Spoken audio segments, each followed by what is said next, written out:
Okay, here we are, Matthew Russell Lee, Inner City Press, here in Foley Square.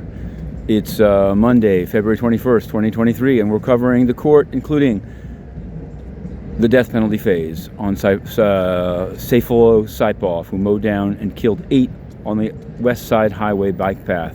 We're getting closer to his defense case. In fact, I can report here, exclusively perhaps, that on Friday, relatives of Saipov arrived at the courthouse. More on that to come. But there's a big dispute about an previously undisclosed Bureau of Prisons incident, and that should be resolved today. And the government's case should proceed, but eventually you're going to have the Saipov case, and we're writing quite a bit about it. Number two, Isabella Pollok. This is a sentencing that's upcoming in the Larry Ray, Sarah Lawrence case. Surprisingly, Claudia Drury, who was into forced prostitution and was nearly suffocated to death in a hotel here in Manhattan by Larry Ray, was also suffocated by Isabella Pollok.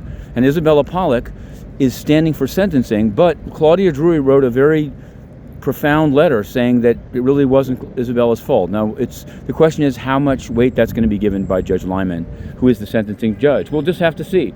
Also, the sentencing of Meltzer, a man who tried to spark a war in the Middle East.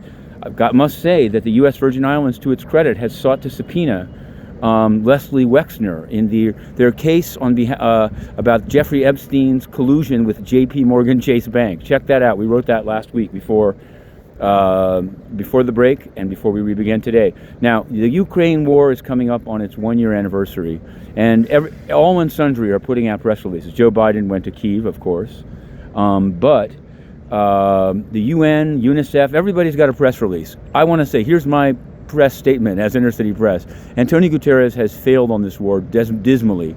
He's covered it up because he surrounds himself with pathetic, sycophantic journalists, throws out anyone that questions why he was trying to sell Russian ammonia through Tramo. How did he choose Tramo? And where's the transparency? Also, UNEP. We've written an exclusive story about the UN Environment Program, just how corrupt it is. And we've asked the UN for an answer, and there is none, because the corruption